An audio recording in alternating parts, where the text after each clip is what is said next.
Hey guys, let's talk about the face biting case for a few minutes.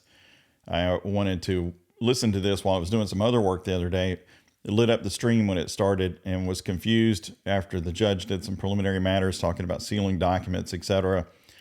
Asked the state and the defense if they had anything else to say, and then started with victim statements. It's like, what? That's not how a case starts, right? And realized that he had in fact said that the defendant was not guilty by reason of insanity and there was no trial. So what happened? Well, of course, the state accepted that. It was an agreement between the state and the defendant to have that entered into court, and he is adjudicated not guilty by reason of insanity. He's sent off to committed to a mental institution for treatment and later evaluation. So what in the world happened? Let's talk about what the law is a little bit, and then what's going to happen with this lunatic. So there may be some thoughts, well, hey, the state couldn't prove that he was on drugs at that time, or the state couldn't prove he was sane or whatever. And it's not really how the law is set up for this situation. So it is on the state to prove that the defendant committed all the acts that are necessary for conviction of the crime, right? And if the defendant wants to say he was insane, he can raise that, but it's called an affirmative defense. And under Florida law, the defendant is presumed sane. So if in the absence of anything else, the defendant is considered sane. There is no, well, it's neutral.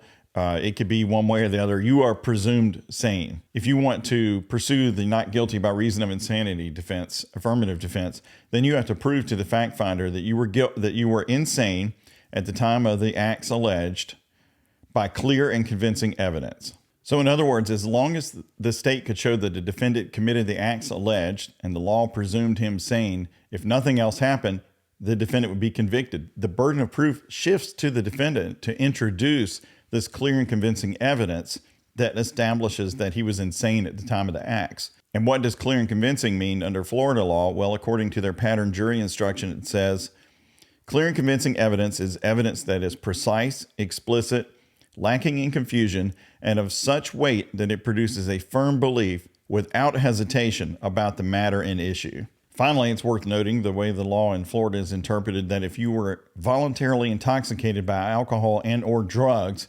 then insanity is not a defense if the insanity is a result of that action that you took, and that makes sense. If you voluntarily lose your mind temporarily because you voluntarily took something that would cause it and then you harm people, you should be responsible for it. So this raises some questions about how in the world did this case end up like it ended up, with the law being like it is, which is the prosecution had a slam dunk case that this guy murdered these people, and the defense had a pretty good case of insanity because they had experts to say that, and what he did sounds crazy, but they would be the ones needing to put that case on and proving it at the trial, not the state.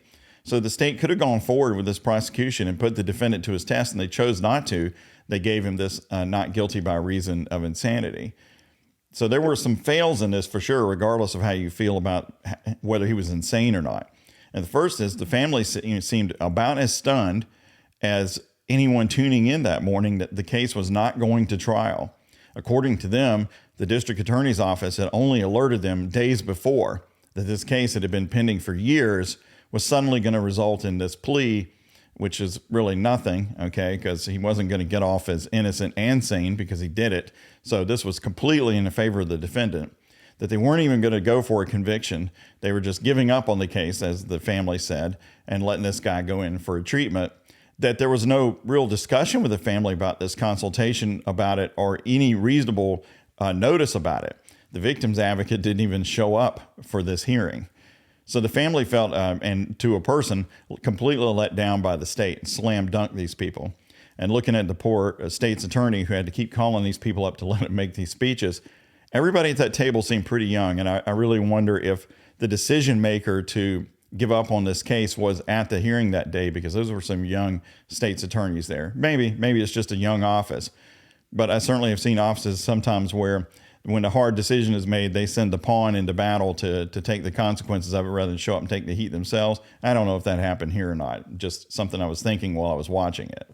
I gather from watching some things about it, listening to some things about it, that the state's decision was influenced to some degree that an expert that they had, who I suppose is going to testify that the guy was insane, but that was caused by drug use, wasn't going to actually testify at the trial. So they didn't have a witness there to do that. So I guess that's why they gave up on the case, because the defense side had experts to say that he was insane and that he was not on drugs at the time.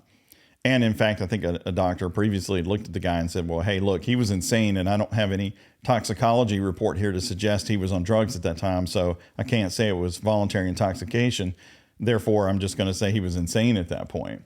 Now, one of the sisters to the female victim said, hey, wait a minute. The FBI report, toxicology report, says it does not screen for certain types of drugs.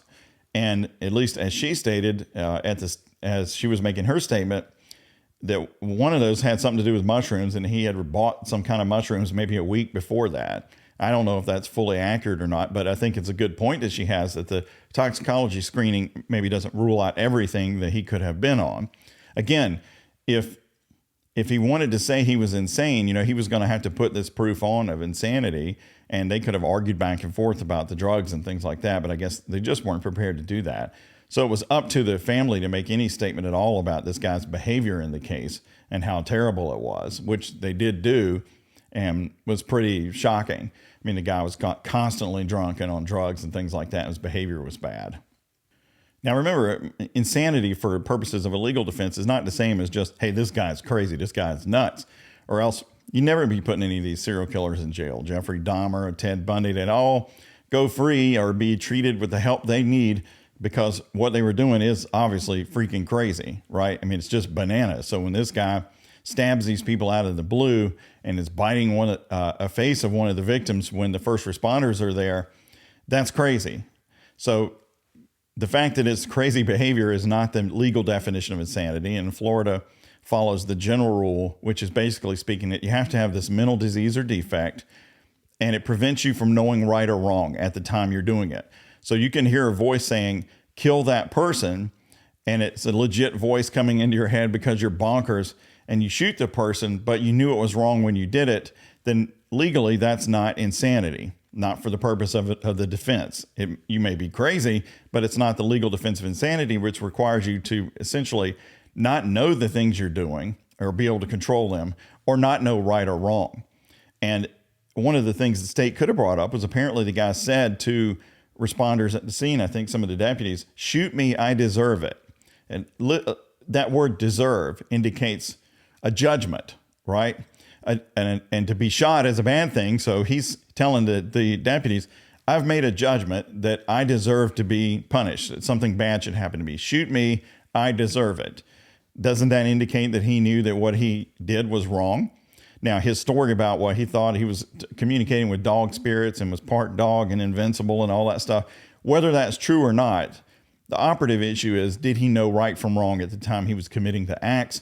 And to me, if that happened and that was reported all in the news, that indicates that even if he was bonkers, he still knew that he shouldn't have been, for example, stabbing people and biting them, because he said, shoot me, I deserve it.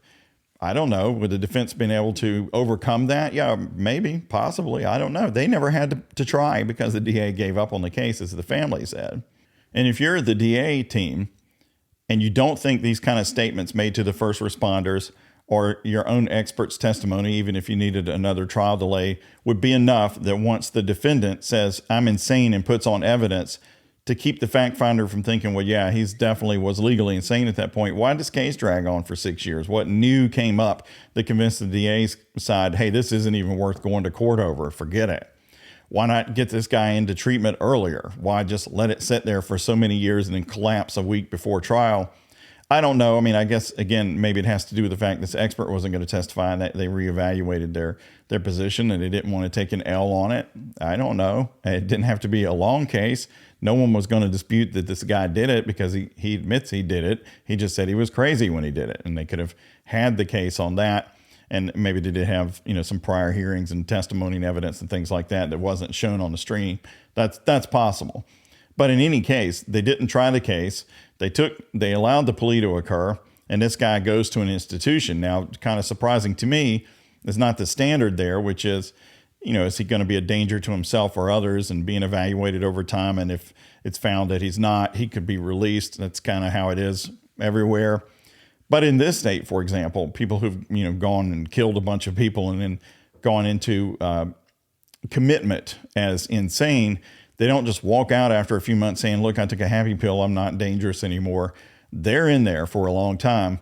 But one of the family members said on the court TV interview after this case was settled, and it's worth watching the sisters and the other family member talk to court TV about it, that the state told them that he could be in there for 6 months, 12 months, and probably don't expect him to be in there for so long. Wait, what? What? There's this miracle drug there that you could just be real sure that this spirit animal dude isn't going to get back on the street and start killing people again?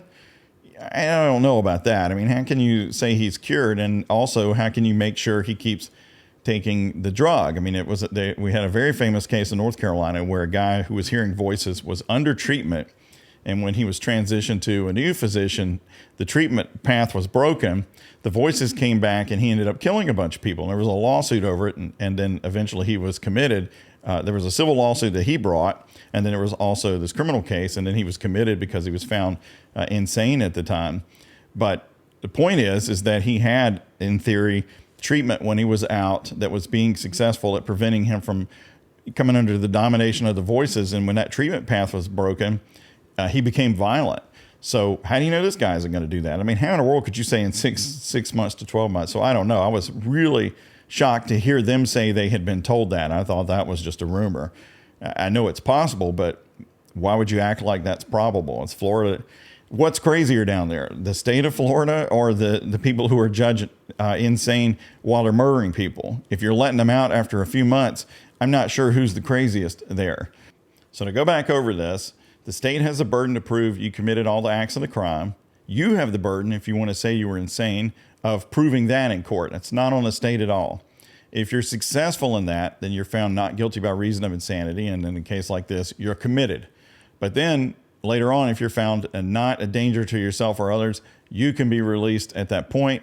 And depending on whether the people treating you are crazier than you are or not, that could be a long time or a short time, I suppose. Hopefully, in this case, a long time.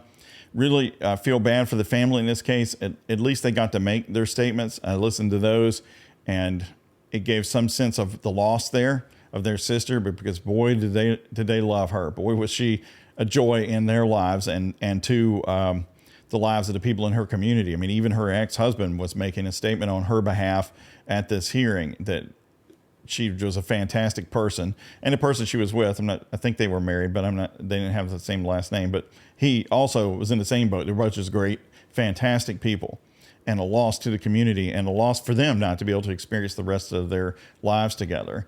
And this guy, whatever reason, half dog or whatever at that point, took that from them and from everyone else too. Having taken a break from his life of privilege to try every kind of drug under the sun and then becoming violent, whether he was under the influence or not at that point, I don't know. But, hey, if you can convince the state to drop your murder charges without even having to prove your case that you're insane, that's a solid result for the defense team. And if it was warranted, that's one thing. Apparently how the state handled it with the family, that was just awful. They really felt abandoned by the victim's advocate team as well as the attorney team for the state, that their feelings were not considered, consulted, or anything else. And that shouldn't happen. I mean, for example, I think our DA here does a very solid job for that. Her team is very good. And being very good at that can help people move past the fact that the justice system is so slow and oftentimes so inefficient when there is someone in that team of people who expresses that they care and they're trying to get a result that is the best result that can be achieved for you in that situation. The family did not think that here. I don't know what to say about it other than, wow, that was kind of surprising. Not that he got off on it because it did sound kind of crazy, but just how it all went down all of a sudden like that was a little bit bonkers.